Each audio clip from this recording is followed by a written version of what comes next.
இன்றைக்கு நாம் கற்றுக்கொள்ள போகிற தேவ மனிதன் யார் என்றால் யோனத்தான் நல்ல நண்பன். சரி சொன்னீங்களா? யோனத்தான் நல்ல நண்பன். யோனத்தான் யார் என்றால் இஸ்ரவேலின் முதல் ராஜாவாய் காணப்பட்ட சவுலின் மகன் யோனத்தான். யோனத்தான் யார்? முதல் ராஜாவாய் இருந்த சவுலின் மகனாய் இருந்தார். ஆனால் பாருங்கள், இந்த யோனத்தான் தாவீதின் மேல் நல்ல நட்புடையவனாய் காணப்பட்டார். யோனத்தானும் தாவீதும் நல்ல நண்பர்களாய் இருந்தார்கள் என்று வேதம் சொல்கிறது. அவர்கள் நல்ல சிநேகிதர்களாய் காணப்பட்டார்கள். இந்த மாலை நேரத்திலே யோனத்தான் வாழ்விலிருந்து நல்ல நட்பின் குணம் என்ன? உங்களுக்கும் எனக்கும் பல நண்பர்கள் இருப்பார்கள்.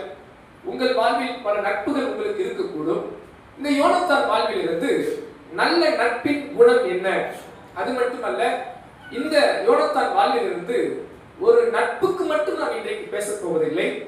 இந்த பூமியில் நமக்கு தேவன் கொடுத்த உறவுகளில் நாம் எப்படி இருக்க வேண்டும் என்பதையும் கூட இந்த யோனத்தான் வாழ்விலிருந்து கற்றுக்கொள்ள முடியும். இந்த பாடம் ஏதோ ஒரு நண்பர்களுக்காக மட்டுமல்ல, இந்த பூமியில் இருக்கிற எல்லா உறவுகளுக்கும் இந்த மனிதன் வாழ்விலிருந்து நாம் கற்றுக்கொள்கிற சில சத்தியங்கள் நமக்கு பிரயோஜனமாக இருக்கும். கரங்களை உயர்த்தி அல்லேலூயா சொல்லலாமா? அல்லேலூயா. How to build a healthy relationship in the earth. இந்த பூமியில் ஒரு நல்ல உறவை கட்டமைப்பது எப்படி என்கிற சத்தியத்தையும் இந்த யோனத்தான் குணத்திலிருந்து நாம் கற்றுக்கொள்ள முடியும். ஆதலால் இந்த வசனங்கள் சிறு பிள்ளைகள் முதற்கொண்டு பெரியோர் வரை எல்லாருக்கும் மிக பிரயோஜனமாக இருக்கும். யோனத்தான் வாழ்விலிருந்து ஆண்டவர் இந்த காரியங்களை நமக்கு கற்றுக் கொடுப்பாராக. முதல் காரியம் பார்க்கலாம், யோனத்தானின் நட்பின் குணம். 1 சாமுவேல் 18ஆம் அதிகாரம் 1ஆம் வசனம் இப்படியாக சொல்கிறது. 1 சாமுவேல் 18ஆம் அதிகாரம் 1ஆம் வசனம். அவன் சவுலோடே பேசி முடிந்த பின்பு யோனத்தானுடைய ஆத்துமா தாவீதின் ஆத்துமாவோடே ஒன்றாய் இசைந்திருந்தது. யோனத்தான் அவனை தன் உயிரை போல சிநேகித்தான். கையை உயர்த்தி ஒரு ஆமென் சொல்லுங்க. ஆமென், ஹல்லேலூயா. அன்பானவர்களே, யோனத்தானின் நட்பின் குணம் என்ன? முதல் காரியம் வேதம் சொல்கிறது, யோனத்தான் தாவீதை உயிராக நேசித்தான், தன் உயிரை போல சிநேகித்தான். அன்பானவர்களே, நல்ல நட்பின் அடையாளம் என்ன தெரியுமா? அன்பு செலுத்துவதுதான். வசனம் சொல்கிறது, சிநேகிதன் எல்லா காலத்திலும் சிநேகிக்கிறான். அப்ப நல்ல நட்பின் அடையாளம், நல்ல நட்பின் குணம் அன்பு செலுத்துவது, அன்பு காட்டுவது.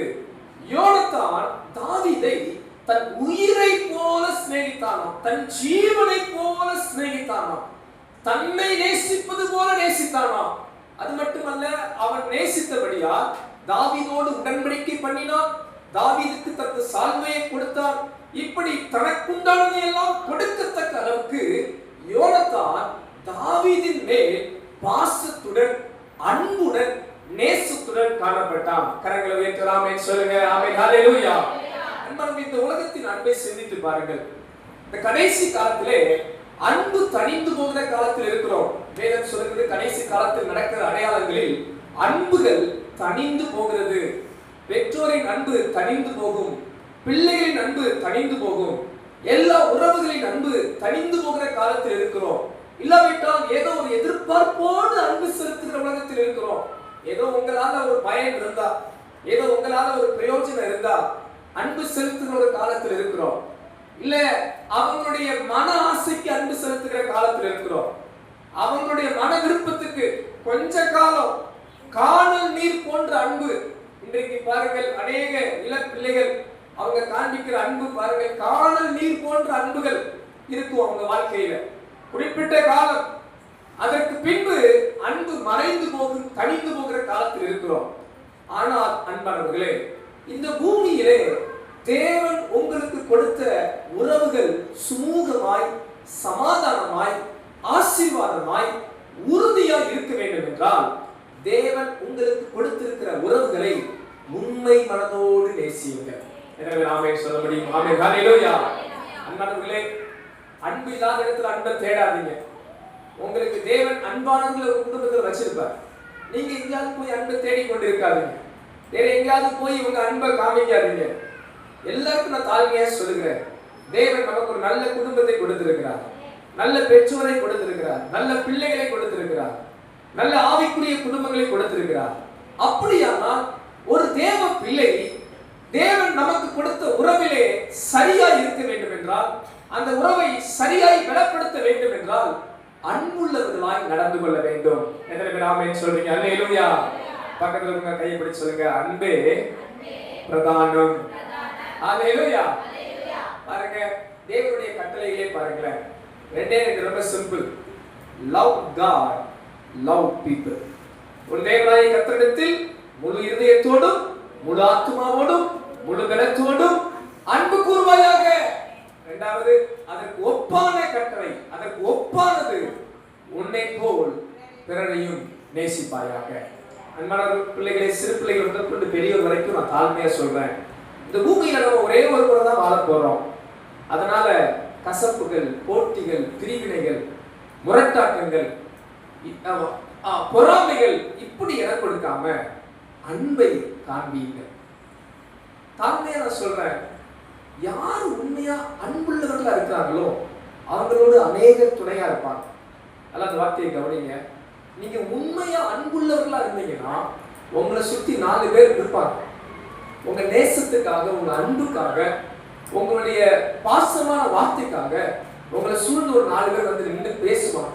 இவங்கிட்ட நின்று அன்பா பேசுவாங்க, இவங்கிட்ட நின்று அன்பா விசாரிப்பாங்க, இவங்கிட்ட நின்று அன்பா நம்மளை கரிசனையா பார்ப்பாங்கன்னு விசாரிப்பாங்க. ஒரு ஆளை சிந்திச்சு பாருங்க, எப்ப பார்த்தாலும் எரிஞ்சு விழுகிற ஒரு ஆள், முடங்கிட்டு இருக்கிற ஆள், திட்டிக்கிட்டு இருக்கிற ஆள், குறை சொல்லிக்கிட்டு இருக்கிற ஒரு ஆள், அவரை கண்டா யாராவது போய் வழி இருந்து பேசுவாங்களா? தூரத்தில் வரும்போது என்ன பண்ணிடுவாங்க? ஓடிடுவாங்க.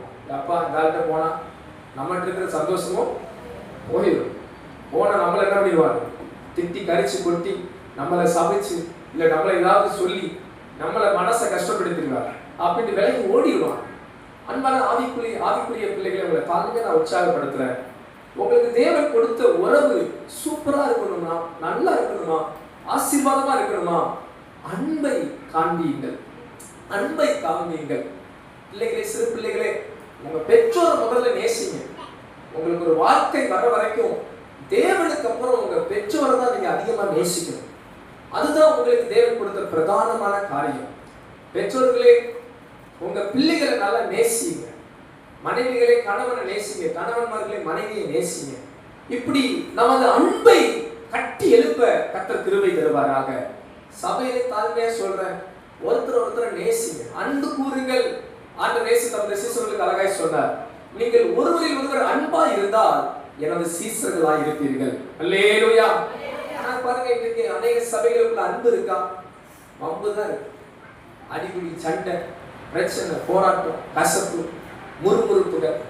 ஆண்டவர் இந்த கடைசி நாட்களில இப்படிப்பட்ட மாம்ச எண்ணங்களை சபைகளை விட்டு புறத்தள்ளுவாராக. அன்பின் இதயங்களை கர்த்தர் நம்ம எல்லாருக்கும் கொடுப்பாராக. ஒரு ஆமென் சொல்லுவோம். அல்லேலூயா. உங்களுக்கு எனக்கும் அன்புள்ள இதயத்தை கர்த்தர் தர விரும்புகிறார். பாருங்க, சில நேரம் நினைப்போம், நான் அன்பு செலுத்தின அளவுக்கு தகுதியானவங்க இல்ல பாஸ்டர் சொல்லுவோம். நான் அன்பு செலுத்துற மாதிரி அவங்களாம் இல்ல பாஸ்டர் அப்படின்னு நம்ம சொல்லுவோம். இல்லையா மாணவர்களே, தவறா புரிந்து கொள்ளாதீங்க. இந்த பூமியில யாரும் பெர்ஃபெக்டானவர்கள் அல்ல, பரிபூர்ணமானவர்கள் அல்ல. நாம் அன்பு செலுத்த கடனாளிகளா இருக்கிறோம். வேதம் சொல்கிறது, நாம் அன்பு கூற கடனாளிகளா இருக்கிறோம். கிறிஸ்து முந்தி நம்மிடத்தில் அன்பு கூர்ந்தார், நாம் அன்பு கூற கடனாளிகளா இருக்கிறோம். மறந்து விடாதீர்கள். கிறிஸ்து சபையை நேசித்தது போல புருஷனும் மனைவியை நேசிக்க வேண்டும். கிறிஸ்து உங்களை நேசித்தது போல நீங்களும் பிறரை நேசிக்க வேண்டும். அன்பானவர்களே, அப்படி நேசிக்கலனா நாம் கிறிஸ்துவின் அன்புக்கு தகுதியானவர்கள் அல்ல. இந்த வார்த்தையை கொஞ்சம் எச்சரிப்பா எடுத்துக்கங்க. நீங்க பிறரை நேசிக்க முடியலனா தேவனும் உங்களை நேசிப்பது கொஞ்சம் கஷ்டம். தேவ அன்புக்கு நீங்க பாத்திரமாக நடக்க முடியாது. பிறரை நேசிக்கிற இதயம் நமக்கு இல்லைன்னா எப்படி ஆண்டவர் நம்மை நேசிப்பார்? ஏசு அழகா சொல்வார், நீங்க பிறர் குற்றத்தை மன்னிக்காவிட்டால் உங்க குற்றத்தை என்ன பண்றாரு ஆண்டவர்? எத்தனை பேருக்கு வசனம் இருக்கு? அல்லேலூயா. அதே வசனத்தை இந்த பதத்தோடு நான் ஒப்பிட்டு உங்களுக்கு சொல்றேன். நீங்க பிறரை நேசிக்கிறதுக்கு உங்களுக்கு மனசு இல்லைன்னா உங்களையும் ஆண்டவர் பரிபூர்ணமா நேசிப்பாரான்னு கேட்டா சோத்திரம். அல்லேலூயா. அன்பு இருந்தா பாவங்கள் மூடப்படும். சில நேரம் அவங்க அப்படி கூட சொல்றாங்க, பாஸ்டர் இப்படி பேசுறாங்க, அப்படி செய்யறாங்க, இப்படி எனக்கு பிடிக்காதலாம் செய்யறாங்க, எனக்கு பிடிக்காம தான் நடந்துக்கிறாங்க, அப்படி நடக்கிறாங்க, இப்படி நடக்கிறாங்க நம்ம நினைப்போம். ஆனா வசனம் சொல்றது பாருங்க, அன்போ திரளான பாவங்களை மூடும். அல்லேலூயா. பெற்றோர்கள் சிந்திச்சு பாருங்க, நம்ம சின்ன பிள்ளைகளை சிறு வயசுல வளர்த்துருக்கோம், எத்தனை தப்பு பண்ணிருக்காங்க.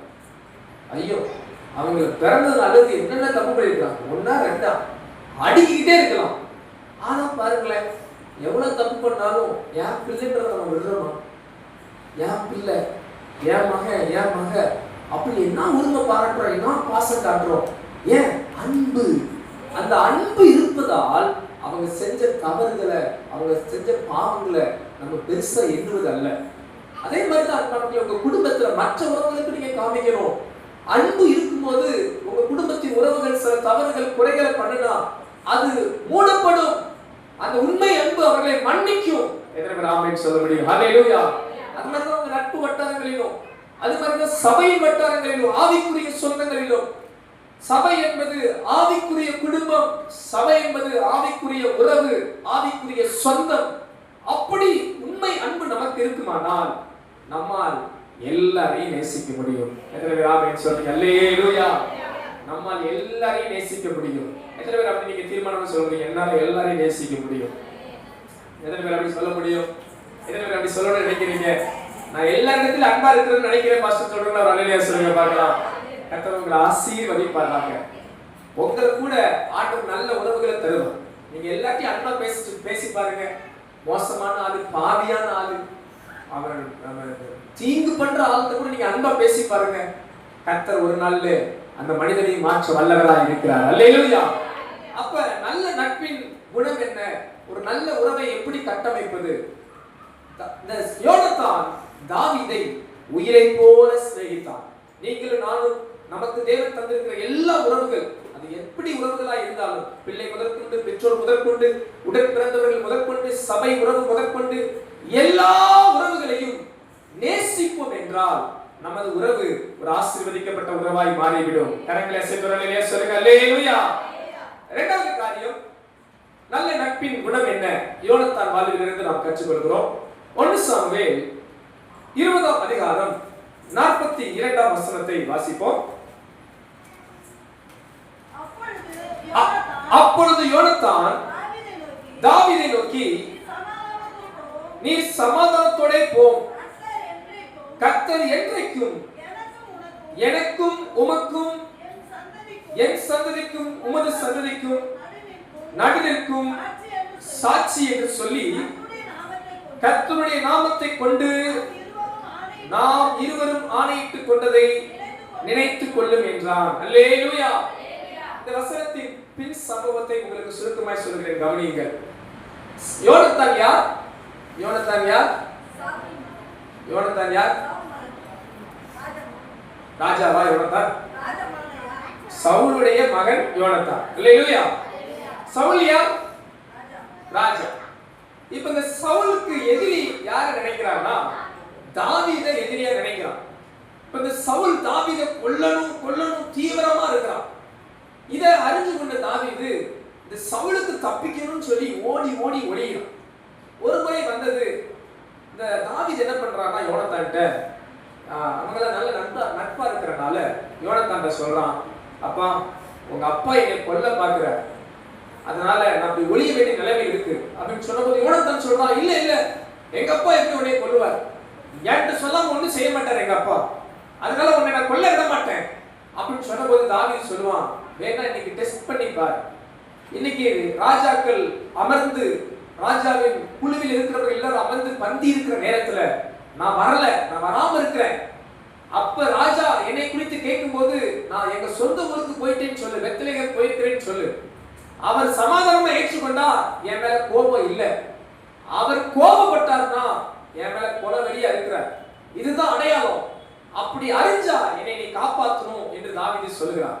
யோனத்தான் கண்டிப்பா சொல்லி, நான் அதை அறிஞ்சிட்டு வந்து உனக்கு சொல்லாம இருக்க மாட்டேன் என்று சொல்லி அந்த பந்தியில போகும்போது முதல் நாள் பார்த்தா தாவீதின் இருக்கை காலியா இருந்துச்சு. சவுல் பார்த்துட்டு ஓகே இன்னைக்கு முதல் நாள் வரல போல அப்படின்னு விட்டுட்டார். ரெண்டாவது நாள் பார்த்தா ரெண்டாவது நாளும் தாவீதின் இருக்கை காலியா இருந்துச்சு.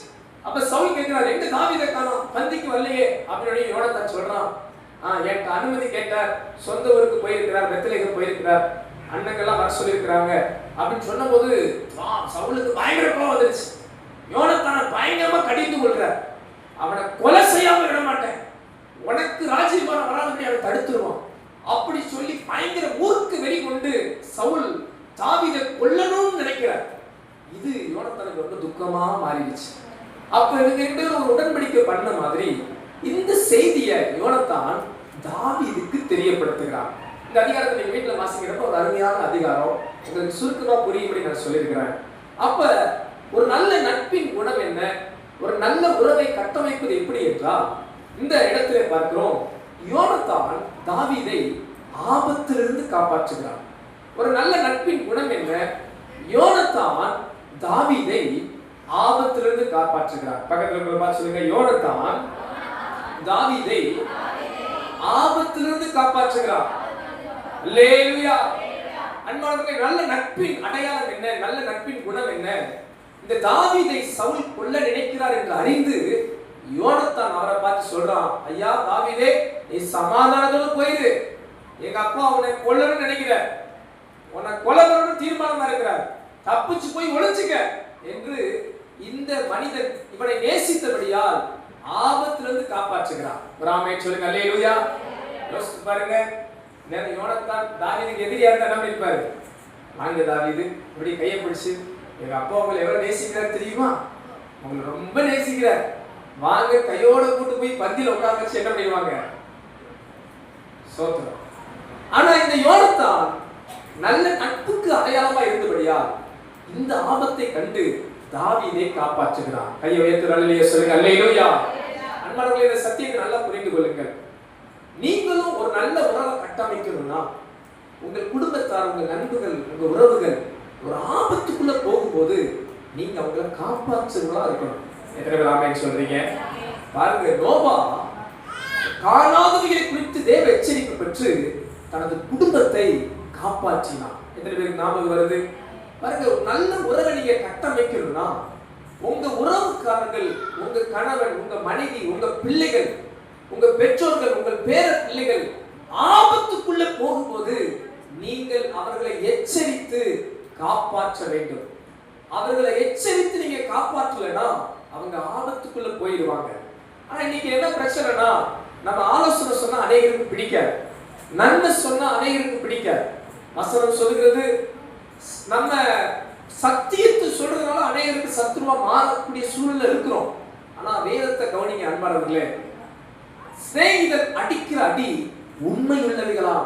நல்லா சொல்லுங்க, எவ்வளவு சேர்த்து சொல்லுங்க. சிநேகிதன் அடிக்கிற அடி உண்மையுள்ளவைகள், சத்துரு இடும் முத்தங்களோ வஞ்சனை உள்ளது. எத்தனை பேர் ஆமென் சொல்லுங்க? அல்லேலூயா. முத்தம் பிடிக்குமா, அடி பிடிக்குமா? பக்கத்துல பார்த்து கேட்க, முத்தம் பிடிக்குமா, அடி பிடிக்குமா? சத்துரு கொடுக்குற முத்தம் தான் நிறைய பேருக்கு பிடிக்கும். சத்துரு கொடுக்குற முத்தம் தான் என்ன பண்ண நிறைய பேருக்கு உண்மையா இல்லைங்களா? தாழ்மையா சொல்லுங்க. ஆனா சிநேகிதன் அடிக்கிற அடிய அநேகர் விரும்புவதில்லை. நல்ல உறவு மேம்பட வேண்டும் என்றால், நல்ல உறவு கட்டமைக்கப்பட வேண்டும் என்றால், இந்த யோனத்தானின் நட்பின் குணத்தை கவனியுங்கள். அவன் ஆபத்திலிருந்து தாவீதை காப்பாற்றுகிறான். நீங்களும் உங்க உறவுகளை ஆபத்திலிருந்து காப்பாற்றணும். உங்க கண்ண எதிரே தெரிஞ்சு அவங்க ஆபத்துக்கு போறதை அறிஞ்சு விட்டுறாதீங்க. அவங்களை ஆபத்திலிருந்து காப்பாற்றும்படி அவர்களுக்கு ஆலோசனை சொல்லுங்கள். கர்த்தர் உங்களை கொண்டு அவர்களை நிச்சயம் காப்பாற்றுவார். எத்தனை பேர் ஆமென் சொல்ல முடியும்? ஹல்லேலூயா. உங்கள் மூலமாய் உங்கள் உறவுகள் தப்பிப்பார்கள், தீங்குக்கு தப்பிப்பார்கள், சோதனைகளுக்கு தப்பிப்பார்கள், பொல்லாப்புகளுக்கு தப்பிப்பார்கள். உங்கள் மூலமாய் அநேகர் நலமாய் ஆசீர்வாதமாய் இருப்பார்கள். அல்லேலூயா. கொஞ்சம் சிந்திச்சு பாருங்கள். ஒரு பெரிய விபத்திலிருந்து ஒரு உயிரை நீங்க காப்பாற்றுறீங்க. அந்த சகோதரர், அந்த சகோதரி உயிரோடு இருக்கிற நாள் மட்டும் உங்களை என்ன சொல்லுவாங்க? அன்னைக்கு சின்ன ஆக்சிடென்ட் ஆயிருக்கும், அந்த பிரதர், அந்த சிஸ்டர் மட்டும் என்னை கையை பிடிச்சி தூக்கி விடலைன்னா நான் செத்திருப்பேன் என்று அவங்க ஜீவனுள்ள நாள் மட்டும் உங்களை குறித்து சொல்லிக்கொண்டே இருப்பாங்க. எத்தனை பேர் உண்மையை ஏற்றுக்கொள்றீங்க? அல்லேலூயா. அப்போ ஒரு நல்ல நட்பின் குணம், ஒரு நல்ல உறவுகளை கட்டமைப்பது என்ன? ஒருவர் ஆபத்தில் இருக்கும்போது அவர்களை காப்பாற்றுவது. இந்த யோனத்தான் தாவீதை ஆபத்திலிருந்து காப்பாற்றினார். கரங்களை அசைத்து அல்லேலூயா சொல்லலாமா? அல்லேலூயா. கடைசி ஒரு காரியம், ரொம்ப முக்கியமான ஒரு காரியம். 1 சாமுவேல் 23ஆம் அதிகாரம் 16 17 வசனங்களை சேர்ந்து வாசிப்போம். 1 சாமுவேல் 23 16 17 சேர்ந்து வாசிக்கலாமா? அப்பொழுது சவுலின் குமாரனாகிய யோனத்தான் எழுந்து காட்டில் இருக்கிற தாவீதிடத்தில் போய் தேவனுக்குள் அவன் கையை திடப்படுத்தி, நீர் பயப்பட வேண்டாம், என் தகப்பனாகிய சவுலின் கை உம்மை கண்டுபிடிக்க மாட்டாது, நீர் இஸ்ரவேலின் மேல் ராஜாவாய் இருப்பீர், அப்பொழுது நான் உமக்கு இரண்டாவதாய் இருப்பேன், அப்படி நடக்கும் என்று என் தகப்பனாகிய சவுலும் அறிந்திருக்கிறார் என்றான். கையை உயர்த்தி அல்லேலூயா சொல்லுங்க. அல்லேலூயா. மூன்றாவது சம்பவத்தை பாருங்க. யோனத்தானின் நட்பின் குணம், ஒரு நல்ல நட்பின் குணம் கவனியுங்கள். தாவீது சவுலுக்கு பயந்து பயந்து காட்டுக்குள்ள இருக்கிறான். அப்போ ஒரு நாள் யோனத்தான் காட்டுல போய் தாவீதை பார்த்து சொல்றான், சோர்ந்து போயிருக்கிற தாவீதை, களைத்து போயிருக்கிற தாவீதை திடப்படுத்துறான். தேவனுக்குள் அவனை திடப்படுத்தி சொல்றான், நீர் பயப்பட வேண்டாம், என் தகப்பனாகிய சவுலின் கை உம்மை பிடிக்காது, நீர் இஸ்ரவேலின் மேல் ராஜாவாய் இருப்பீர், அப்பொழுது நான் உமக்கு இரண்டாவதா இருப்பேன். சொல்லுங்க, கை உயர்த்தி அல்லேலூயா சொல்லுங்க. அல்லேலூயா. இந்த இடத்துல சிந்திச்சு பாருங்க. மூன்றாவது அவருடைய நல்ல குணத்தை கவனியுங்கள். யோனத்தான் தாவீதை தன்னை காட்டிலும் உயர்வாக எண்ணினான். சரி சொல்லலாமா? யோனத்தான் தாவீதை தன்னை காட்டிலும் உயர்வாக எண்ணினான். அல்லேலூயா. ஒரு நல்ல நட்பின் குணத்தை பாருங்க. நமது வாழ்வின் உறவுகள் மேம்படணும்னா இந்த குணம் நமக்கு ரொம்ப தேவைன்னு நான் நம்புறேன். யாராவது எனக்கு தெரிஞ்ச அப்படி யாரும் நான் பார்த்தது இல்லை, தவறா நினைச்சுக்காதீங்க. நம்மளை காட்டிலும் இன்னொருத்தவங்களை பெருமையா பேசுறவங்க நீங்க பார்த்துருக்கீங்களா? நம்மளை நம்ம பெருமையா பேசுவோம், நம்மளை நம்ம உயர்வா பேசுவோம், நம்மளை சில நேரம் நம்மளை மேன்மைப்படுத்துவோம். நம்ம யாராவது இன்னொருத்தரை, நீங்க நல்லா இருங்க பிரதர், நீங்க நல்லா இருங்க சிஸ்டர், நீங்க நல்லா இருக்கணும், நீங்க ஃபர்ஸ்ட் போங்க, நீங்க இதை செய்யுங்க, நீங்க அதை செய்யுங்கன்னு இன்னொருவரை மேன்மைப்படுத்தி பேசுவோமா? கொஞ்சம் இந்த சமூகத்தை சிந்திச்சு பாருங்களேன். சவுலுக்கு அப்புறம் ராஜாவா யார்தான் வரணும்? யோனத்தான் தான் வரணும். ராஜாவின் மகன் யோனத்தான்.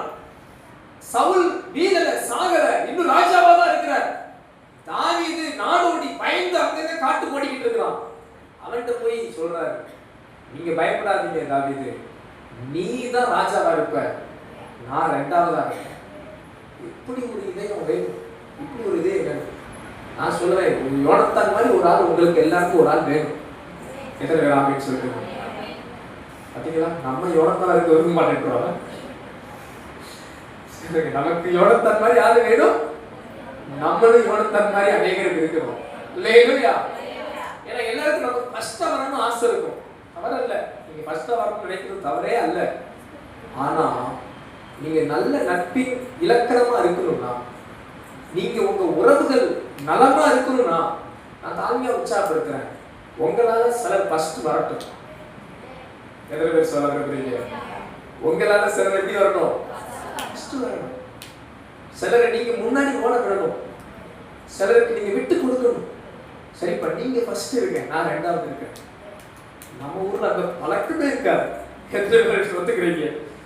கடைசி இருந்தாலும் அடிச்சு பிடிச்சு முன்னாடி போகவே ஒழிய பின்னாடி இருக்க ஒருத்தரையும் நம்ம என்ன பண்ண மாட்டோம். நீங்களா இந்திய மக்கள் இல்லை, நான் மட்டும் தான் இந்தியாவில் இருக்கிறேன் போல. சோத்திரம். ஒரு முறை ஒரு ஏர்போர்ட்ல என்ன பண்ணாங்களா, இந்த நண்டெல்லாம் எக்ஸ்போர்ட் பண்ணிக்கிட்டு இருந்தாங்க. அப்ப பெரிய பெரிய கண்டெய்னர்ல நண்டு வச்சிருந்தாங்க போல. அப்ப ஒரு பாக்ஸை ரொம்ப டைட்டா பேக் பண்ணி, ஹெவியான பாக்ஸை பேக் பண்ணிருந்தாங்க. அதுல நிறைய நண்டு இருந்துச்சாம். அதை பார்த்து கேட்டாங்களாம், ஐயா என்ன இவ்வளவு ஹெவியா இப்படி பெரிய பாக்ஸ்ல டைட்டா நண்டு போட்டுருக்கீங்க? ஐயோ, அது ரஷ்யாவில் விட்டு பிடிச்ச நண்டு, பெரிய பெரிய நண்டு, ரொம்ப டேஞ்சர், விட்டோம்னா அதை என்ன பண்ணிடும், பாக்ஸ்ல இருந்து ஏறி குதிச்சு தப்பிச்சு ஓடிடும், அது பிடிக்க முடியாது அப்படின்னு சொன்னாங்க. இன்னொரு பாக்ஸ் பாத்தீங்கன்னா லைட் வெயிட்டா இருந்துச்சு, ஆனா அதையும் க்ளோஸ் பண்ணி வச்சிருந்தாங்க. ஐயா என்ன இது கொஞ்சம் லைட் வெயிட்டா இருக்கு, இதுல இருக்கிற நண்டு எப்படி அப்படின்னா, இதுவா, இது வந்து சீனாவில் பிடிச்ச நண்டு, இது கொஞ்சம் டேஞ்சர் தான், அது கூப்பிட்டா இது கொஞ்சம் பரவாயில்ல, தப்பிக்காது. தப்பிச்சு ஓடினாலும் பிடிச்சிடலாம், இருந்தாலும் கூட்டி போட்டு வச்சிருக்கோம் அப்படின்னாங்க. அது பக்கத்துலேயே பார்த்தா இன்னொன்று ஓப்பனா ஒரு கூட்டம் நண்டு கிடந்துச்சு. ஐயா என்னையா இது, இதெல்லாம் 2 கூட்டி வச்சிருக்கீங்க, எப்படி கூட்டம் வச்சிருக்கீங்க? ஆமா, இது இந்தியாவில் பிடிச்சு நண்டு, இது தானே ஏறாது, மற்றவனையும். அதனால இந்த நண்டை குறிச்சு என்ன இல்லை, அவளே விட்டுட்டு எங்கனாலும் போயிட்டு வரலாம். அது திறந்தே இருக்கும், அது ஒரு காலத்துல தானும் முன்னேறாது, மற்றவங்களையும். நம்ம ஊர் பழமொழி தெரியுமா, எனக்கு கிடைக்கலாட்டி பரவாயில்ல, நான் அனுபவிக்கலாட்டி பரவாயில்ல, அவன் என்ன இருக்காது. அதான் ஒரு கதை சொல்லுவாங்க, செத்தாலும் கெடுத்தா சிவந்தி எப்படி ஒரு கதை சொல்லுவாங்க பழக்கம். தான் செத்தாலும் 4 பேர் நல்லா இருக்கக்கூடாது. அந்த எண்ணங்கள் தான் இன்றைய நீங்க தேவ பிள்ளைகள் உலகத்தில் இருக்கு. உலகத்திலிருந்து ரட்சிக்கப்பட்ட தேவ பிள்ளைகளுக்கு அந்த எண்ணம் மாறாமல் இருப்பது வருந்தத்தக்க காரியம். ஆனா இந்த மாலை நேரத்துல இந்த வார்த்தையை கேட்கிற எல்லாரையும் நான் உற்சாகப்படுத்துறேன். இயேசுவின் நாமத்துல நமக்கு அந்த எண்ணங்களை கர்த்தர் மாற்றி கொடுப்பாராக. சொல்லுங்க, 4 பேர் நமக்கு முன்னாடி முன்னேறட்டும். எத்தனை பேர் ஆமென் சொல்லுங்க? அல்லேலூயா. யோனத்தான் மாறி நம்ம சொல்லுவோம், நமக்கு முன்னாடி சில தாவீது எழும்பட்டும், தவறல்ல. சொல்லுங்க அல்லேலூயா. சொல்லுங்க, நான் 2வது இருந்தா தப்பல்ல. பக்கத்துல இருக்க பசங்க, நீங்க ஃபர்ஸ்டா இருங்க, நான் செகண்டா இருக்கிறேன். அல்லேலூயா. எத்தனை பேர் அப்படி மனசார சொல்றீங்க? ஆமென். நீங்க ஃபர்ஸ்டா இருங்க பிரதர், நீங்க ஃபர்ஸ்டா இருங்க சிஸ்டர், நீங்க எனக்கு முன்னாடி போங்க சிஸ்டர், நீங்க எனக்கு முன்னாடி இருங்க பிரதர், நான் 2வது இருந்துட்டு போறேன். கர்த்தர் என்னை யோனத்தான் மாதிரி வைக்கட்டுமே. அல்லேலூயா. எத்தனை பேர் விசுவாசம் ஆமென் சொல்ல முடியும்? பாருங்க நண்பர்களே, அதான் கடந்த சில வாரங்களுக்கு முன்னாடி சொன்னேன், நம்ம ஓட்ட பந்தயத்துல எல்லாருக்கும் பரிசு. முதல்ல வர்றதுக்கு தான் பரிசு கிடையாது, முதல்ல வர்றதுக்கு மட்டும்தான் பரிசு என்று சட்டம் அல்ல. இந்த ஓட்டத்துல எல்லாருக்கும் பரிசு. என்ன ஆமென் சொல்றீங்க? பக்கத்துல பசங்க, இந்த ஓட்டத்துல எல்லாருக்கும் பரிசு. முதல் ஒண்ணு என்ன, 2வது ஒண்ணு என்ன? அல்லேலூயா. யோனத்தானின் நட்பின் குணத்தை பாருங்க. தாவீது நீர் ராஜாவா இருமையா, நான் 2வதா இருக்கிறேன், நான் 2வதா இருக்கிறேன். இதுதான் ஒரு நல்ல நட்பின் அடையாளம். இப்படி உங்க உறவுகளை மாற்றிக் கொள்வீர்கள் என்றால், மற்ற உறவுகள் நல்லா இருக்குன்னு நீங்க நினைக்க ஆரம்பிச்சிட்டீங்கன்னா, நான் தாழ்மையா சொல்றேன், உங்க உறவு ரொம்ப ஆசீர்வாதமா இருக்கும். அது உங்க குடும்ப வாழ்க்கையா இருக்கட்டும், அது உங்க பிள்ளைகள் வளர்ப்பா இருக்கட்டும், இல்ல சிறு பிள்ளைகள் உங்க வாழ்வின் எதிர்காலங்களா இருக்கட்டும், இந்த பூமியில நீங்க வாழ்கிற வாழ்நாள் எல்லாம் உங்க உறவை கர்த்தர் நிச்சயமாகவே ஆசீர்வதிப்பார். விசுவாசமா ஆமென் சொல்லலாமா? ஆமென். ஹல்லேலூயா. இங்க இருக்கிற ஒவ்வொருவரும் ஒரு நல்ல யோனத்தானாய் மாற நான் விரும்புகிறேன், வாஞ்சிக்கிறேன். நல்ல யோனத்தானின் நற்குணங்கள், ஒரு நல்ல நண்பனை போல நீங்க உங்க குடும்பத்துல நல்ல உறவுகளை கட்டி எழுப்புங்கள். சபையில நல்ல உறவுகளை கட்டி எழுப்புங்கள். நீங்கள் வாழ்கிற ஏரியாக்களில நல்ல உறவுகளை கட்டி எழுப்புங்கள். கர்த்தர் உங்களை ஆசீர்வதிப்பாராக. ஹல்லேலூயா. ஒரு 3 காரியம் பார்த்தோம் யோனத்தான் வாழ்விலிருந்து. யோனத்தான் தாவீதை உயிராக நேசித்தான். தேவன் உங்களுக்கு கொடுத்த எல்லா உறவுகளையும் உண்மை மனதோடு நேசியுங்கள். 2வது காரியம் பார்த்தோம், யோனத்தான் தாவீதை ஆபத்திலிருந்து காப்பாற்றினான். உங்களுக்கு தேவன் கொடுத்திருக்க எல்லா உறவுகள் ஆபத்தில் இருக்கிறார்கள் என்று தெரிந்து அமைதலாய் இருந்து விடாதீர்கள், அவர்களை காப்பாற்றுங்கள். அவர்கள் காப்பாற்றப்பட வேண்டும். ஆபத்தில் இருக்கிறார்கள், காப்பாற்றுங்கள். 3வது காரியம், யோனத்தான் தாவீதை தன்னை காட்டிலும் உயர்வாக எண்ணினான். அன்பானவர்களே, உங்களுக்கு தேவன் கொடுத்த உறவுகளை உங்களை காட்டிலும் உயர்வா நினைங்க, மேன்மையா நினைங்க. அது குடும்ப உறவா இருந்தாலும் ஆவிக்குரிய உறவா இருந்தாலும் அவர்களை முதன்மைப்படுத்துங்கள். நாம் 2வது இருப்போம். கர்த்தர் நம்மை நிச்சயமாய் ஆசீர்வதிப்பார். எத்தனை பேர் ஆமென் சொல்ல முடியும்? அல்லேலூயா. ஒரே ஒரு சில வசனங்களை எல்லாரும் சேர்ந்து வாசித்து ஜெபிக்க போகிறோம். பிலிப்பியர் 2ஆம் அதிகாரம் 1லிருந்து 5 வசனங்கள். இந்த வசனங்கள் நமது வாழ்வின் பழக்கமாய் மாறும் என்றால் நமது வாழ்வும் நமது சபை உறவும் மிகுந்த ஆசீர்வாதமாகவே மாறும். கிறிஸ்து இயேசுவுக்குள் அந்த சிந்தை இருந்தது, நமக்குள்ளும் அப்படிப்பட்ட சிந்தை இருப்பதாக. பிலிப்பியர் 2ஆம் அதிகாரம் 1லிருந்து 5 வசனங்களை யாவரும் சேர்ந்து வாசிக்க போகிறோம். நிறுத்தி நிதானமாய் மெதுவாய் புரிந்து அந்த வசனங்களை வாசிக்க உங்களை உற்சாகப்படுத்துகிறேன். வாசிப்போமா? ஆதலால் கிறிஸ்துவுக்குள் யாதொரு ஆறுதலும் அன்பினாலே யாதொரு தேர்தலும் ஆவியின் யாதொரு ஐக்கியமும் யாதொரு உருக்கமான பட்சமும் இரக்கங்களும் உண்டானால் நீங்கள் ஏக சிந்தையும் ஏக அன்புள்ளவர்களுமாய் இருந்து இசைந்த ஆத்துமக்களாய் ஒன்றையே சிந்தித்து என் சந்தோஷத்தை நிறைவாக்குங்கள். ஒன்றையும் வாதினால் ஆவது வீண் பெருமையினால் ஆவது செய்யாமல் மனத்தாழ்மையினாலே ஒருவரை ஒருவர் தங்களிலும் மேன்மையானவர்களாக எண்ணப்படவர்கள். அவனவன் தனக்கானவைகளை அல்ல பிறனுக்கானவைகளையே நோக்குவானாக. கிறிஸ்து இயேசுவில் இருந்த சிந்தையே உங்களிலும் இருக்க கிடவது. ஆமென் சொல்லலாமா? ஆமென். ஹல்லேலூயா, ஹல்லேலூயா. வீட்டுல போய் இந்த 5 வசனத்தை ஒரு 5 முறையாவது நிறுத்தி வாசிங்க. ஏக சிந்தை, ஏக அன்பு, கிறிஸ்து இயேசுவில் இருந்த எண்ணங்கள் நமக்கு உண்டாகட்டும். மனத்தாழ்மை, ஒருவரை ஒருவர் தங்களிலும் மேன்மையாய் எண்ணுகிற எண்ணங்கள், அவனவன் தனக்கானவைகள் அல்ல பிறனுக்கானவைகளை நோக்கத்தக்கதாக பிறரை முன்னிறுத்தி இயேசுவை போல ஓட கர்த்தர் நமக்கு கிருபை தருவாராக. எத்தனை பேர் ஆமென் என்று ஏற்றுக்கொள்கிறீர்கள்?